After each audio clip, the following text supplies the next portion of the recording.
La situación actual del mundo en el contexto de la crisis social y sanitaria, según el Foro Económico Mundial, más de 100 millones de personas huyen hoy de conflictos y catástrofes y se calcula que 340 millones necesitarán ayuda humanitaria en el 2023, una cifra que se ha multiplicado en la última década y cada año se tiene una lista de 20 países en vigilancia evaluando la crisis social que presentan. Tal como se muestra en el gráfico, se encuentran Somalia, Etiopía, Afganistán, Siria, Yemen, Ucrania, entre otros. Los conflictos armados, la crisis climática y las turbulencias económicas están empujando a una minoría cada vez mayor de la población mundial a una crisis más profunda. Estos países solo albergan el 13% de la población mundial y representan únicamente el 1,6% del PIB mundial. El 80% de las personas que se enfrentan a crisis o a niveles catastróficos de inseguridad alimentaria y el 90% de las necesidades humanitarias mundiales. Las turbulencias económicas derivadas de la invasión rusa de Ucrania y los efectos a largo plazo de la pandemia del COVID-19 han perturbado las cadenas de suministro, el comercio internacional y los precios de los alimentos y el combustible. Todo ello genera inseguridad alimentaria en todo el mundo y especialmente en los países mencionados. En el contexto de crisis económica y política del mundo, según la ONU, es probable que la crisis por las que están atravesando la mayoría de los países añadan más daños a la economía mundial, con un crecimiento que se ralentizará desde el 3% previsto en el 2022 al 1,9% de este año. A corto plazo, las perspectivas económicas son inciertas, aunque se prevé que el crecimiento mundial repunte moderadamente hasta el 2,7% en el 2024. El impulso de crecimiento se debilitó significativamente en Estados Unidos, la Unión Europea y otras economías desarrolladas en el 2022. Esto afectó negativamente al resto de la economía mundial de múltiples maneras, y se prevé que la inflación mundial, que alcanzó un máximo de varias décadas de alrededor del 9% en el 2022, disminuya pero se mantenga elevada en el 6,5% en el 2023. Y si hablamos de política, siempre se ha tenido un panorama muy inestable a nivel global y el principal problema es el modelo económico, el cual se encuentra más interesado en generar ganancias y rentabilidad a un corto plazo mediante el uso de todos los recursos que dispone el mundo, que en vez de preocuparse por la sociedad y la vida en su totalidad. Pasando a la coyuntura actual del Perú dentro de lo económico, según el Banco Mundial se proyecta que el PBI crezca un 2,4% en el 2023, impulsado por los sectores primarios y los servicios. Para el 2024 crezca un 2,8%. Asimismo, la inflación en el 2022 fue el 8,5% y se espera que ésta se reduzca al 3% en el 2023. La tasa de desempleo fue del 7,8% en el 2022 y se espera que esta sea 7,6% en el 2023 y 7,4% en el 2024. Por otro lado, el Banco Central de Reserva del Perú menciona que la proyección de crecimiento de la economía en el 2023 considera el impacto de los conflictos sociales sobre los sectores minería y turismo, así como el efecto climatológico sobre los sectores agropecuario y pesca. A pesar de la incertidumbre global, el Perú cuenta con fundamentos económicos sólidos y elevadas reservas internacionales. Además, la deuda pública es baja y existe un amplio acceso a los mercados internacionales y el sector financiero es fuerte. Sin embargo, si nos referimos a la inestabilidad política y social, es otro escenario. Desde diciembre del 2022, cuando el Congreso peruano destituyó y encarceló al presidente Pedro Castillo, inició la crisis social interminable hasta el momento, ya que provocó una serie de protestas en todo el Perú, exigiendo la celebración de elecciones, la reforma constitucional y la liberación de Castillo, entre otras demandas. Si pasamos al sector salud dentro del país, es muy deficiente desde hace mucho tiempo, ya que la calidad de la mayoría de los servicios públicos no están capacitados para el aforo de personas que suelen acudir a sus instalaciones diariamente, además de que en diversos sectores del país no cuenta con un servicio de salud decente, por lo que deben acudir a la capital, misma razón por la que muchas personas se sienten apartadas y minimizadas dentro de la sociedad. Entre los principales intereses económicos y comerciales involucrados en el conflicto de los bloques de China-Rusia y Estados Unidos-Unión Europea, se puede mencionar el acceso a mercados y el control de los recursos naturales. donde, por ejemplo, se ha observado que el bloque oriental ha generado una mayor presencia en el mercado de energías y combustibles, lo que representa una gran amenaza para las ventas de petróleo y gas del bloque occidental, quien dominaba este sector. Además, en temas de propiedad intelectual y tecnología, donde sobre todo Estados Unidos y China se han visto involucrados, existe una disputa por determinar quién dominará el mercado en la revolución industrial 4.0. De la misma manera, China se ha visto envuelta en acusaciones de violaciones de propiedad intelectual y prácticas comerciales injustas. Entre las principales consecuencias de este conflicto a nivel económico, podemos observar que ya se han venido dando un aumento progresivo de barreras comerciales entre los bloques involucrados, por ejemplo, en las relaciones China-Estados Unidos o Rusia-Unión Europea. Las barreras en esta última relación se han impulsado aún más por la reciente guerra rusa-ucraniana. Esto puede causar un efecto negativo en el crecimiento económico global y la inversión extranjera entre países. Asimismo, a nivel político conlleva la división de las relaciones internacionales en bloques, de manera que es más difícil abordar temas de importancia global, como puede ser el cambio climático. A nivel social, este conflicto puede promover el nacionalismo, lo que dificulta aún más las relaciones internacionales y, además, las poblaciones de los países pueden verse afectadas negativamente por las repercusiones comerciales y económicas, disminuyendo así su acceso a productos básicos y no tan básicos. Ahora pasaremos a hablar del sector económico en el sector de la manufactura, en donde según el cuadro de los principales indicadores, podemos observar que a lo largo de los años el Producto Bruto Interno ha ido aumentando, siendo el año 2021 el de mayor valor. Asimismo, el sector de manufactura tiene un valor agregado bruto de 71.636, siendo este un porcentaje del 12.98%, que se interpreta como el valor total creado por el sector. Luego, refiriéndonos a la relevancia que tiene este sector en la producción nacional, hay que mencionar primero que la manufactura es una de las industrias claves de la economía peruana, posiblemente la que reúne más sectores que otras industrias y concentra una importante población económica activa, por ello su importancia de promover su desarrollo a nivel nacional. Según el reporte de la producción manufacturera de febrero de 2023, el índice de volumen físico de la producción manufacturera experimentó una ligera disminución en 1.3% y el subsector primario creció en 24.5% en contraste al subsector no primario que se contrajo en 8.4%. Ahora hablando un poco sobre el empleo nacional, vemos la importancia que tiene este sector, debido a que, por ejemplo, el presidente de la Sociedad Nacional de Industrias destaca que el sector manufacturero puede generar 3.2 millones de empleos formales al 2031. También analizando un poco el informe del INEI, en el año 2022, en comparación con el año 2021, el sector de manufactura creció en 8.7% en su población ocupada, ¿no? Y en el total de todos los sectores, la manufactura concentra el 9.2% de la población que tiene empleo. Otros actores involucrados. ¿Quiénes buscan la paz en medio de este gran conflicto?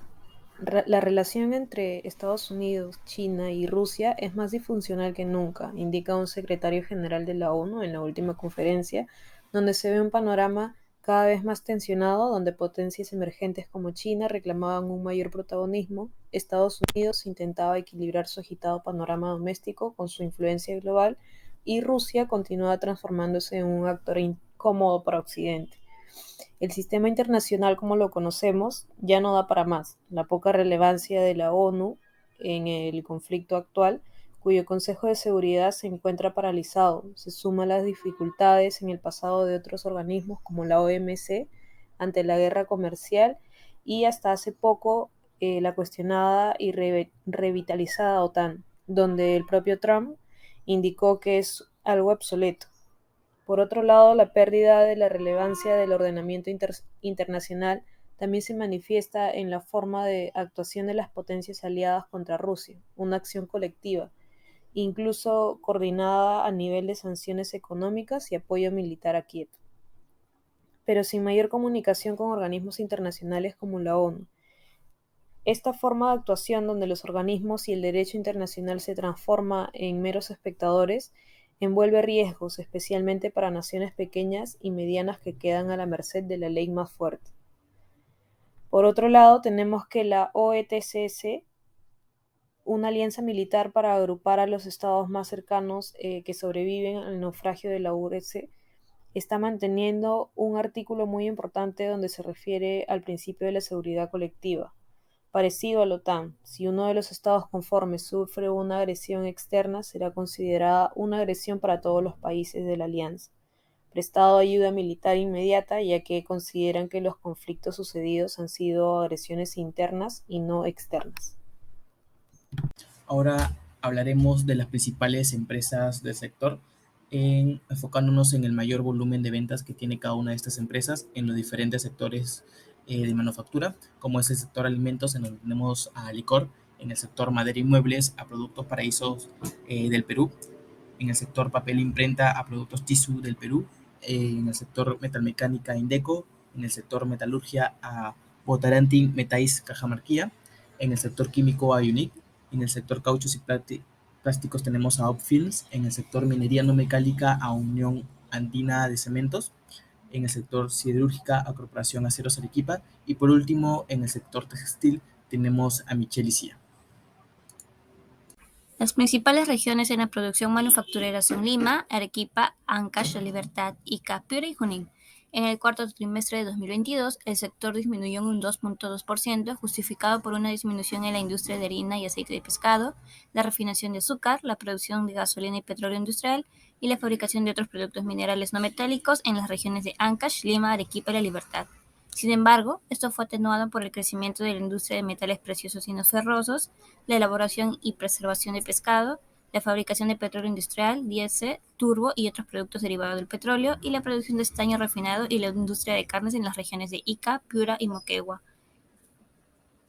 Las principales empresas exportadoras manufactureras en el 2021 fueron las siguientes: Nexa Resources Cajamarquilla, procesadora sudamericana, tecnológica de alimentos, pesquera Exalmar, pesquera Hajduk, pesquera Diamante, OPP Field, compañía Goodyear del Perú, Centelsa Perú, Indeco, Kimpac S.A., Sucroalcoholera del Chira, AGP Perú, Cerámica Lima, Michel y Cia, Topitop, Kimberly Clark Perú, Emusa Perú, Logística Minera Braxton, Maderera Bozo Beach, Metales Industriales Cooper, Grupo Clau Sociedad Anónima Cerrada. Como pueden ver, le hemos dividido de acuerdo a sus sectores.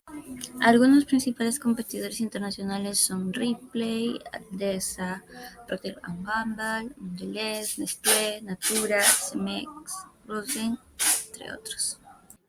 Las principales inversiones extranjeras directas en el sector manufactura. Este sector está altamente relacionado con los demás. Se resume en subsector primario y subsector no primario. El sector primario posee mayor evolución al año 2023. Sin embargo, el sector no primario cubre mayor representabilidad e importancia. La manufactura primaria se concentra en la fabricación de productos como metales preciosos y otros metales, como también en la fabricación de productos de la refinación de petróleo, productos cárnicos y la harina de aceite de pescado, la cual esta última generó 12.8% del total. Y en el caso de la manufactura no primaria, el subsector experimentó en las industrias de bienes y de consumo un 17.3%, en bienes intermedios un 30.7% y bienes de capital 31.2%. El impacto de los bloques y actores de la manufactura. Ahora explicaré los bloques afectados en consecuencia de la pandemia. Y el bloque con peor desempeño son las manufacturas diversas, como la joyería, la bisutería y los artículos de oficina, que se contrajo en 54.2%, como también los servicios industriales, como la reparación y mantenimiento de maquinarias, equipo eléctrico y equipo de transporte, que cayó en 57.6% como resultado de las medidas de contención aplicadas sobre todo en los primeros meses de la pandemia. Un segundo bloque afectado lo constituyen los sectores textiles, que se contrajo en 39%, la industria del hierro y acero en 37.7%, y las menores caídas se registran en el rubro de alimentos y bebidas, maderas y muebles e industria de papel e imprenta. En el caso de los actores de la manufactura, la evolución del sector manufactura no solo está determinada por la demanda interna, o sea, por el gasto de los hogares y empresas, sino también porque su nivel de producción responde a una demanda externa, la cual en la coyuntura actual se encuentra retraída, sobre todo por la caída de las exportaciones no tradicionales dirigidas a Estados Unidos. En este punto vamos a hablar sobre el análisis del FODA con respecto al sector nacional, enfatizando la coyuntura internacional relacionada a los bloques en cuestión. Asimismo, podemos empezar con las fortalezas, indicando que la participación se da más y el apoyo por parte del gobierno a estas empresas industriales. Asimismo, también podemos decir que los recursos naturales abundantes y una ubicación geográfica estratégica para el mercado internacional. Para poder continuar con las oportunidades, también decimos que los acuerdos comerciales bilaterales y multilaterales mejoran el acceso a los mercados internacionales. Asimismo, el aumento de la demanda global de los productos manufacturados, especialmente en los mercados emergentes. También el crecimiento de la inversión extranjera directo en el sector manufacturero del país. Para poder continuar con las debilidades, indicamos que la infraestructura limitada y deficiente, especialmente en estas carreteras y puertos de aeropuerto. También es la dependencia de las importaciones de materias primas y tecnología avanzada. Otra de ello es la falta de innovación y desarrollo de nuevas tecnologías para poder mejorar la productividad y la competitividad. Para poder culminar, podemos indicar que una de las amenazas son las fluctuaciones en los precios de las materias primas y de los tipos de cambio. Otro de ello también podemos decir que son más que todo las políticas proteccionistas y las barreras comerciales en los mercados internacionales. Asimismo, para poder culminar, es la inestabilidad política social en el país o en la región. El sector manufacturero en Perú ha generado efectos negativos en el medio ambiente y en los derechos laborales de los trabajadores. Según el informe defensorial número 194 de la Defensoría del Pueblo, la industria textil emite gases tóxicos y contamina el agua, mientras que la industria del cuero y calzado genera residuos tóxicos y contamina los ríos. Los trabajadores en la industria textil enfrentan salarios bajos, largas horas de trabajo y falta de seguridad laboral. Y en los trabajadores de la confección en grandes prendas son vulnerables a la explotación laboral. Todo esto puede generar conflictos locales, incluyendo protestas y huelgas por parte de los trabajadores y demandas por parte de las comunidades locales y grupos ambientalistas.